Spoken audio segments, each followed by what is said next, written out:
Buenos días, señoras y señores diputados.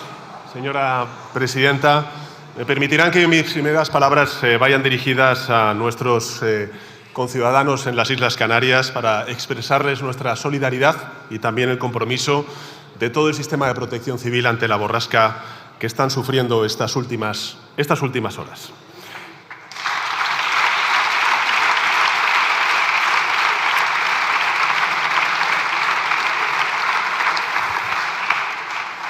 Y con ese deseo también expresar la gran paradoja de ver cómo el mundo y también sus representantes políticos, entre ellos nosotros y nosotras, tenemos que vernos abocados a hablar de la guerra, de la paz y no tanto de desafíos comunes como es el de la emergencia climática y sus efectos sobre la seguridad y las vidas de nuestros conciudadanos. Señoras y señores, hay fechas que no se olvidan. Hay fechas que no se olvidan, que quedan marcadas para siempre y lo hacen además en la memoria colectiva de un país. En mi opinión, el 15 de febrero de 2003 fue una de ellas. Aquel sábado, más de 3 millones de ciudadanos salieron a manifestarse por toda España, con un mensaje sencillo y rotundo: no a la guerra.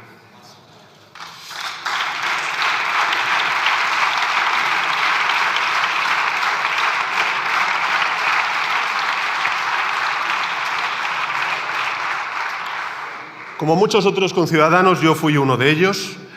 Viví a pie de calle el orgullo y el coraje de una sociedad, la sociedad española, que se negó a renunciar a sus principios solo para contentar a un presidente estadounidense, que se negó a secundar una mentira que solamente perseguía hacer más ricos a los ricos y más miserables a los ya pobres.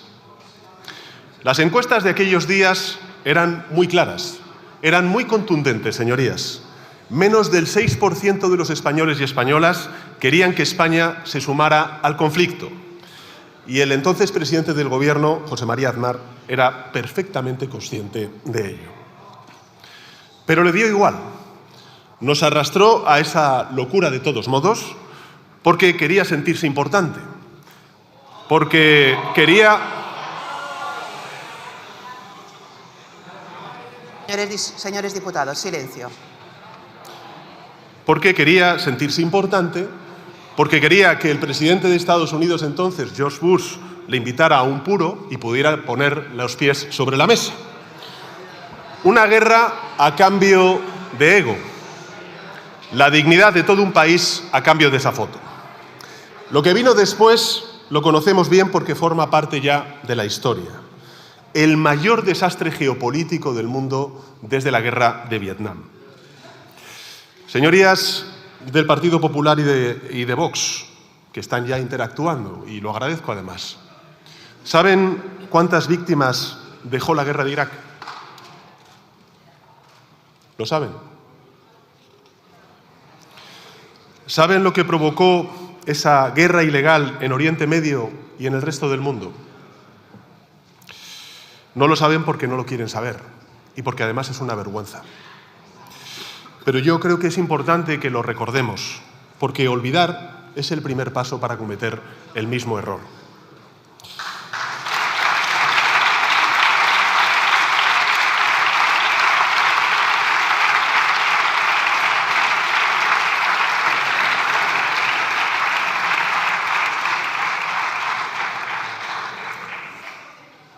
Murieron más de 300.000 personas. Más de 300.000 personas. Muchos de ellos niños, niñas y mujeres. Hubo más de 5 millones de personas desplazadas que tuvieron que abandonar su hogar. El país, lógicamente, entero en ruinas, un torrente de inestabilidad que se extendió a toda la región. La guerra de Irak, por cierto, precipitó la guerra en Siria, galvanizó a Al-Qaeda, estimuló la creación del Daesh, del mal llamado Estado Islámico, y paradojas de la historia, señorías, paradojas de la historia, reforzó enormemente al régimen iraní de los ayatolás a través del llamado creciente fértil chií. En Europa, esta guerra la guerra de, entre otros, Aznar, provocó tensiones entre los Estados miembros, recordarán ustedes, la vieja y la nueva Europa, en función de si se estaba alineado con el derecho internacional o no, provocó también un incremento sustancial de los precios de los combustibles y también de la cesta de la compra. La crisis migratoria, hubo una sin precedentes en el Mediterráneo, con atentados yihadistas en París, en Londres, en Bruselas, en Barcelona y en Madrid. En ellos, señorías, murieron más de 150 compatriotas españoles. Eso fue lo que ocurrió, señorías. Señorías de Vox y señorías del Partido Popular. Eso fue lo que ocurrió, señor Feijóo. Y aún así, el señor Feijóo se atrevió la semana pasada a insinuar que si ahora se produce una nueva oleada de atentados en Europa, será culpa de la regularización de migrantes que está llevando a cabo el Gobierno de España. Qué cinismo y qué falta de respeto a las víctimas.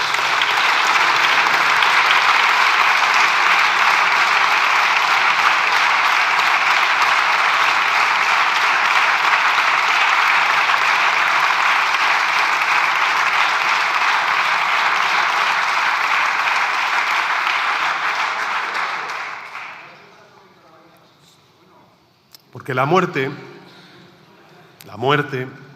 la inestabilidad, la crisis humanitaria, la erosión de las condiciones de vida de millones de ciudadanos en Europa, en España y por todo el mundo, y el equivalente actual a 1.900 millones de euros de gasto militar, fue el resultado de la guerra de Irak en todo el mundo y en España. Ese fue el regalo del trío de las Azores con su guerra ilegal. Pasados los años, algunos de los promotores de la guerra ilegal de Irak cambiaron de posición. El expresidente George Bush pidió perdón por esa guerra ilegal. El primer ministro británico pidió perdón por esa guerra ilegal. Y el expresidente Aznar, ¿qué ha dicho? Que no se arrepiente de nada y que nunca lo hará. Esa es la catadura moral del expresidente José María Aznar.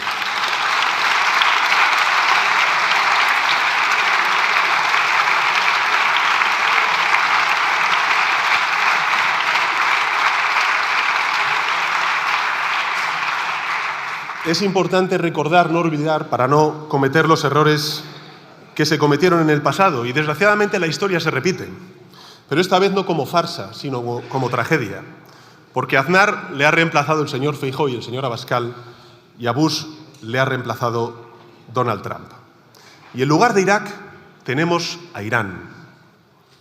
Por cierto, Irán, señorías, es un país 2 veces más poblado que Irak y con un peso sobre la economía global 5 veces mayor.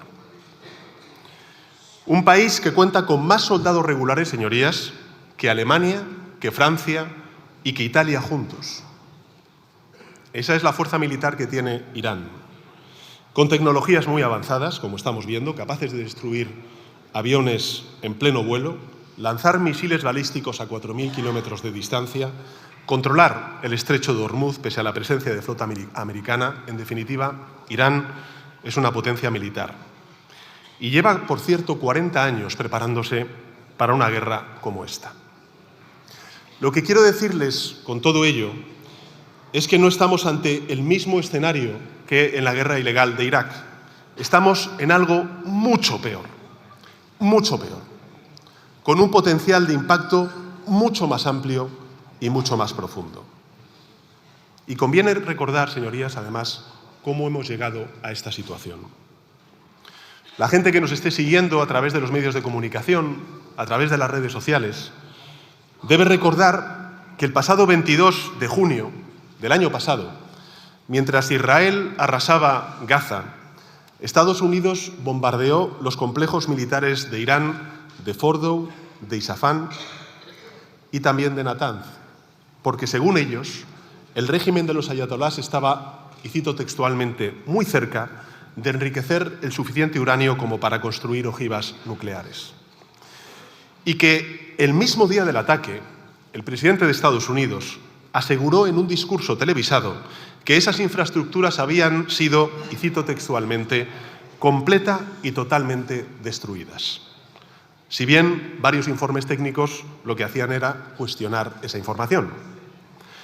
La gente tiene que saber también que además de ese día hubo otro, el 6 de febrero ya de este año, siempre según las informaciones de medios internacionales y nacionales acreditados, en donde se decía que había delegaciones de Estados Unidos e Irán que estaban negociando. Lo hicieron durante varias semanas, según los medios de comunicación, primero en Omán y, en segundo lugar, en Ginebra. Y tras muchas dudas, parece, según esas informaciones, que Irán terminó abriéndose a firmar un nuevo acuerdo nuclear. Por cierto, un acuerdo sustantivamente mejor al del expresidente Obama cuando lo logró en 2015, en el que, entre otras cosas, Irán se avenía a destruir el grueso de su uranio enriquecido y a restablecer la supervisión del Organismo Internacional de la Energía Atómica. La gente, por tanto, tiene que saber que, según todas las informaciones, la administración estadounidense tuvo esa propuesta en sus manos y que la rechazó sin dar explicaciones, y que exactamente 2 días después, el 28 de febrero, comenzó a bombardear Teherán junto al gobierno del primer ministro Netanyahu, sin avisar a sus aliados, sin amparo legal y sin un objetivo definido. Un momento, señor presidente. Señores diputados, por favor, un poco de silencio. Señor Hernando, le llamo al orden por primera vez porque no para de hablar en todo el tiempo. No para de hablar en todo el tiempo, señor Hernando. Si no quiere escuchar, puede salir de la sala, pero no molestar.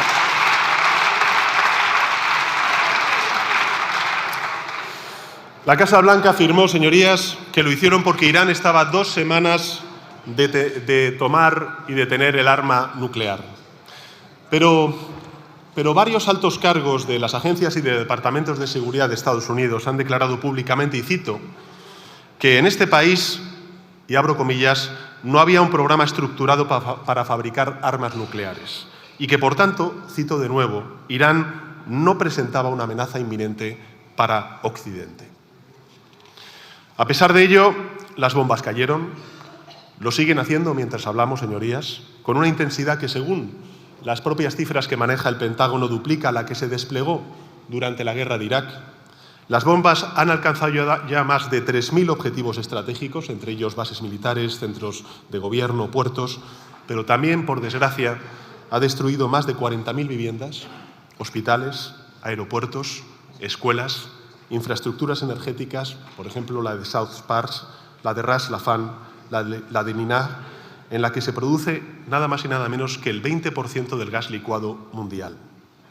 Refinerías, todas ellas, que, como bien ha dicho aquellos países que lo han sufrido, tardarán años en reconstruirse. Y, por tanto, la pregunta que deberíamos hacernos, señorías, y que creo que legítimamente se hace la mayoría de los ciudadanos y ciudadanas, es ¿para qué está sirviendo toda esta destrucción? ¿Qué consecuencias ha tenido este primer mes de guerra?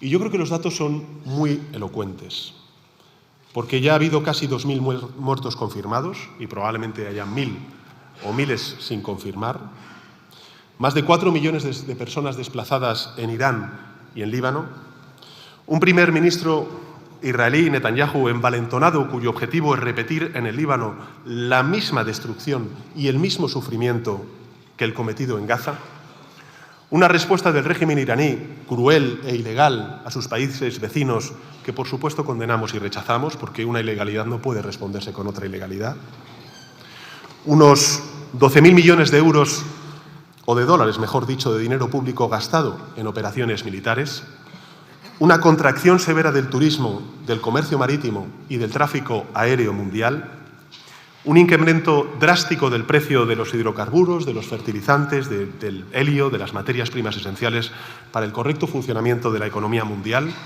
y también para la seguridad alimentaria de millones de personas. Y aquí en nuestro país, el diésel y el gas han llegado a subir un 35 y un 95% respectivamente. El IBEX 35, por citar solamente este ejemplo, ha acumulado una caída del 9%, lo que significa que las empresas españolas en tan solo un mes de conflicto han perdido más de 100.000 millones de euros en menos de un mes. Casi 5.000 millones de euros por cada día de este conflicto, de esta guerra ilegal. Y por tanto, ¿todo esto para qué? ¿Qué han logrado los promotores de esta guerra ilegal? A mi juicio, han logrado lo siguiente. Primero, socavar la legalidad internacional, desestabilizar Oriente Medio, reavivar los conflictos en Irak y en Líbano, enterrar Gaza bajo los escombros, pero no en esta ocasión bajo los escombros del hormigón, sino del olvido y de la indiferencia. Llevar la inseguridad a países del Golfo que eran países hasta hace poco menos de un mes seguros. Incentivar, como vimos ayer, los programas nucleares de Pakistán y de Corea del Norte. Dar a Putin más de 8.000 millones de euros para financiar su guerra y su invasión en Ucrania, gracias al aumento del precio del combustible y el levantamiento de las sanciones, también producido por la administración estadounidense. Agravar las dificultades energéticas y logísticas del pueblo y del ejército ucraniano, como tuvimos ocasión de compartir con el presidente Zelensky hace poco más de 10 días. Y en Irán, en Teherán, cambiar a un Jamenei por otro Jamenei aún peor, porque Mojtaba es un líder igual de dictatorial y aún más sanguinario que su padre. Y además, a diferencia de este, sí es partidario de que Irán desarrolle armas nucleares. Resumiendo en pocas palabras, esto es un desastre absoluto. Absoluto. Eso es lo que han logrado los promotores de esta guerra hasta la fecha. Y eso es lo que, a mi juicio, sus señorías del Partido Popular y de Vox han contribuido con su apoyo o con su silencio.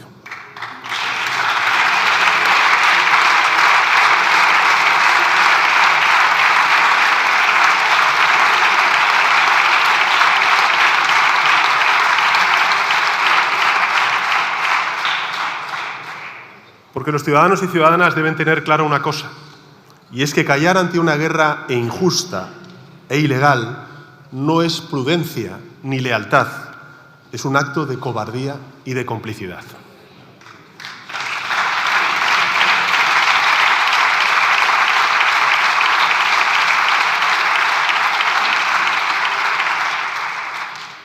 Mientras tanto, el Gobierno de España, señorías, ¿qué ha hecho? Bueno, hemos trabajado sin descanso en 5 frentes que me gustaría compartir con todos ustedes. En primer lugar, como saben, hemos denegado a Estados Unidos el uso de la base de Rota y de Morón para esta guerra ilegal. Todos los planes de vuelo que contemplaban acciones relacionadas con la operación en Irán han sido rechazados, todos, incluidos los de los aviones de repostaje. No ha sido fácil, pero creo que lo hemos hecho porque así lo permite, entre otras cosas, el acuerdo bilateral que gestiona estas bases y porque somos un país soberano que no quiere participar en guerras ilegales.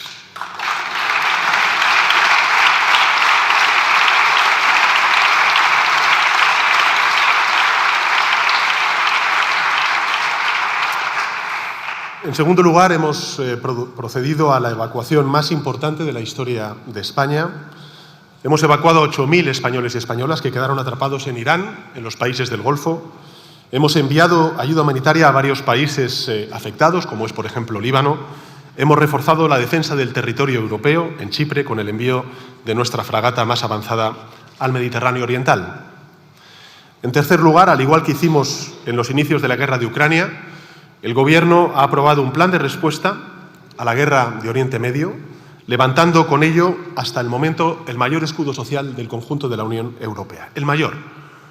Un escudo social dotado con 5.000 millones de euros en ayudas directas a los sectores afectados, con exenciones fiscales, políticas valientes para proteger a nuestros 20 millones de hogares, 3 millones de empresas de las consecuencias lesivas de esta guerra. Porque evidentemente, señorías, cada bomba que cae en Oriente Medio acaba golpeando, y ya lo estamos viendo, al bolsillo de nuestras familias. Señorías, este Gobierno, desde que tengo el honor de presidir el Ejecutivo, ha hecho frente a crisis inéditas. a crisis inéditas, de las que hemos salido yo creo que reforzados como sociedad. Y lo he dicho en muchas ocasiones ante ustedes y también ante la ciudadanía, no elegimos las crisis, pero sí cómo resolver y afrontar estas crisis. Y lo hacemos con más protección y no menos.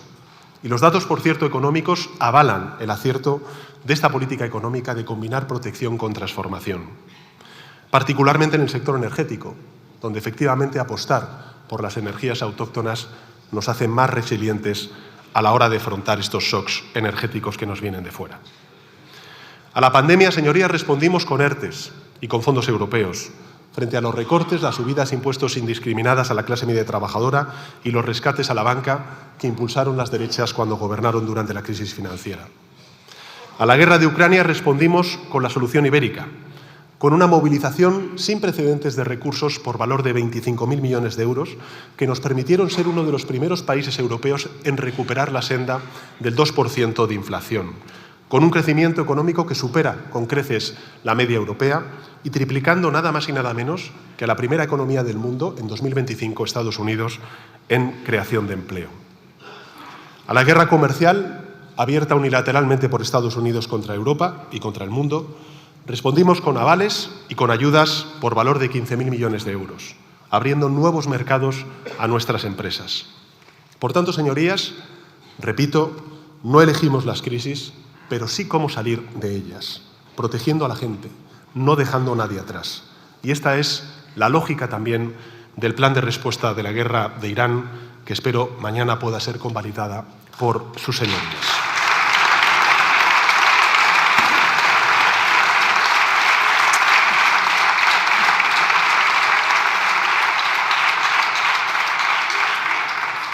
¿Por qué digo esto?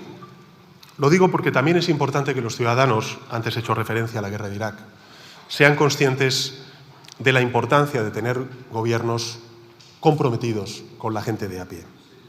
Lo digo porque durante la guerra de Irak, el gobierno del entonces presidente Aznar no hizo nada, absolutamente nada. El señor Montoro, ministro de Hacienda entonces, no aprobó ni una sola rebaja fiscal. 0 reformas, 0 ayudas. Se ve que estaba demasiado ocupado enriqueciéndose y traficando con el boletín oficial del Estado como para preocuparse por la ciudadanía.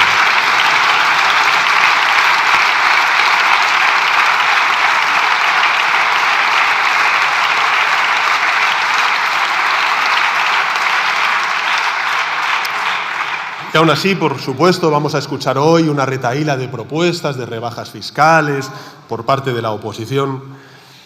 En fin, dando lecciones. Qué cara más dura, qué cara más dura.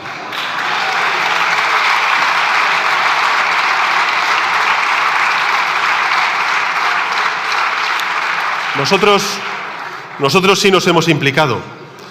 De hecho, además de armar el mayor escudo social de la Unión Europea, hemos impulsado varias medidas para acelerar aún más nuestra transición energética. Ese ha sido nuestro cuarto pilar o eje de acción. Porque si algo ha demostrado esta crisis o las crisis provocadas por las guerras en Ucrania, en Irán, es que cuanto menos dependamos del gas y del petróleo, más autónomos seremos como país y más resilientes seremos ante shocks energéticos como los que estamos sufriendo.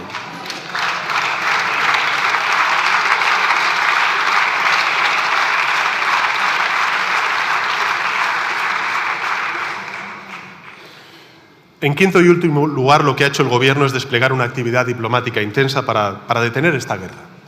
Fuimos los primeros en alzar la voz en el Consejo de Asuntos Exteriores de la Unión Europea, los primeros. Hemos conversado con todos los líderes de una treintena de países estratégicos. Hemos logrado que la Unión Europea entera se mueva.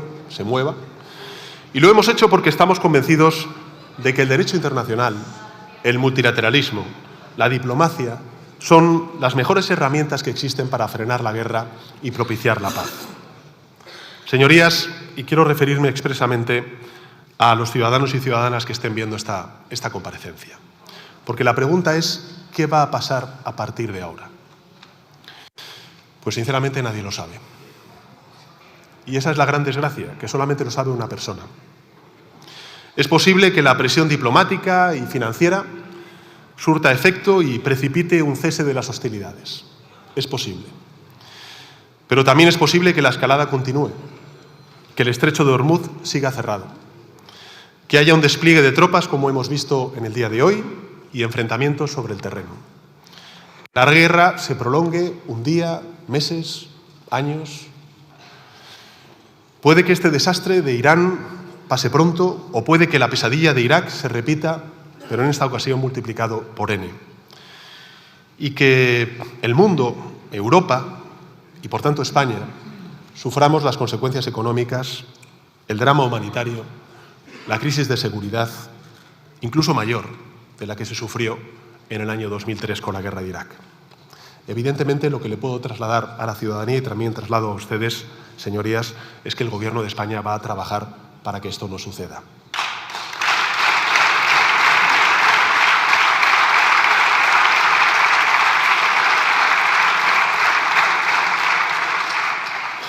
Insisto, nadie lo sabe. De lo que sí podemos estar seguros es que de este conflicto no va a salir salarios más altos, ni viviendas más asequibles, ni mejores servicios públicos. Y esta es la verdadera tragedia. Esta es la verdadera tragedia. Porque lo último que necesitaba el mundo es otra guerra.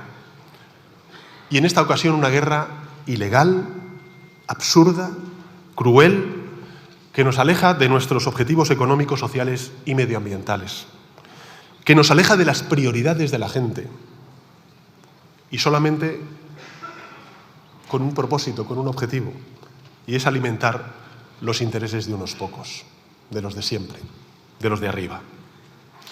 Es por eso que desde el primer día la posición del Gobierno de coalición progresista ha sido clara y ya les anticipo además que a diferencia de otros, nosotros no la vamos a cambiar. Nosotros decimos no a la ruptura unilateral del derecho internacional. Nosotros decimos no a repetir los errores del pasado. Decimos no a vestir de democracia lo que en realidad es codicia y cálculo político. En definitiva, nosotros decimos no a la guerra.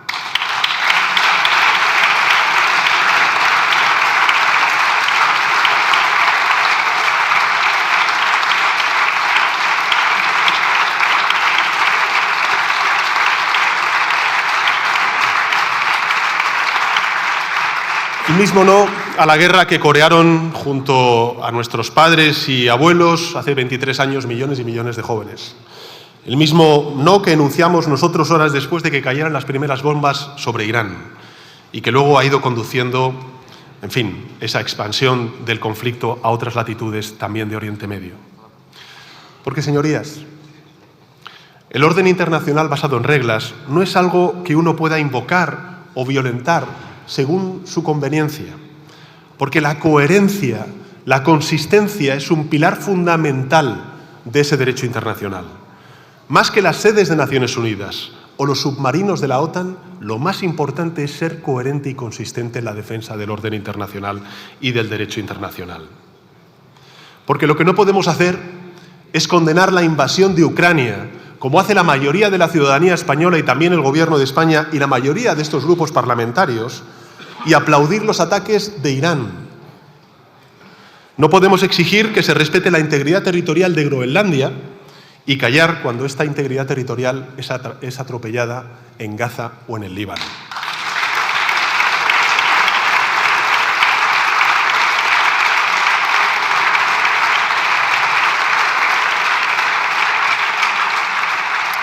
Tengan ustedes en cuenta una cosa, señorías del Partido Popular y de Vox, porque yo creo que además hasta incluso la inmensa mayoría de los ciudadanos, vote a quien vote, está de acuerdo con lo que voy a decir a continuación.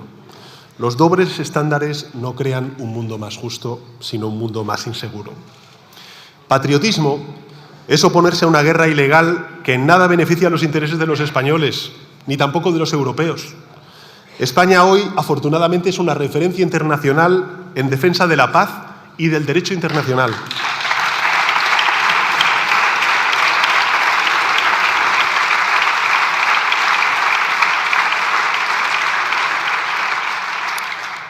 Y en un mundo incierto, y por cierto, carente de empatía, tengo que decirles que es un orgullo ser español.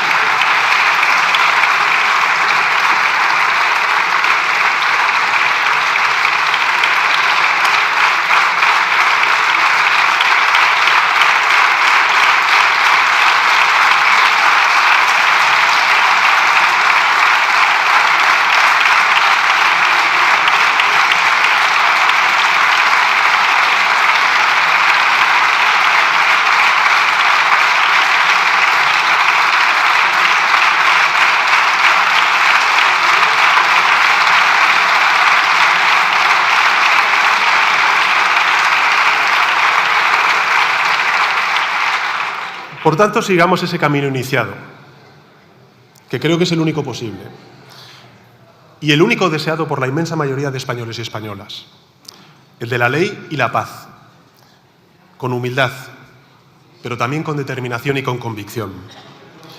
Vamos a exigir que esta guerra pare, porque no es justo que unos incendien el mundo y los demás tengamos que tragarnos sus cenizas. No es justo que los españoles y españolas y el resto de europeos y europeas tengan que pagar de su bolsillo la factura de esta guerra ilegal. No es justo que países con menos recursos que Occidente, pienso en África, pienso en la América Latina, vayan a sufrir las terribles consecuencias de esta sinrazón. No es justo que para que unos pocos se forren, la mayoría social tenga que renunciar a sus proyectos o llegar peor a fin de mes. Y como no es justo, pues no lo vamos a tolerar.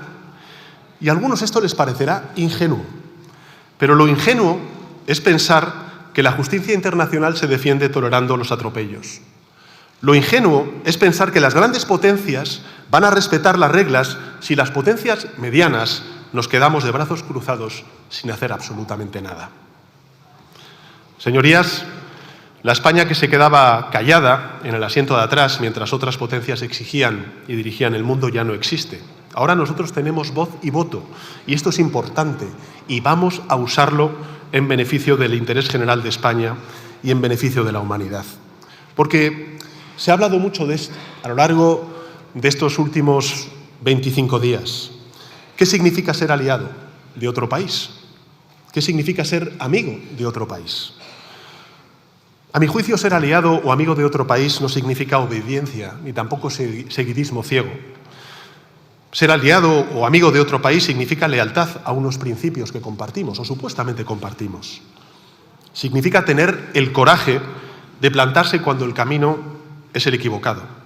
Significa decirle a tu amigo, a tu socio, la verdad, aunque sea incómoda esta verdad. Y la verdad, señorías, es que esta guerra es un inmenso error cuyo coste humanitario y moral, económico y securitario no aceptamos ni estamos dispuestos a pagar.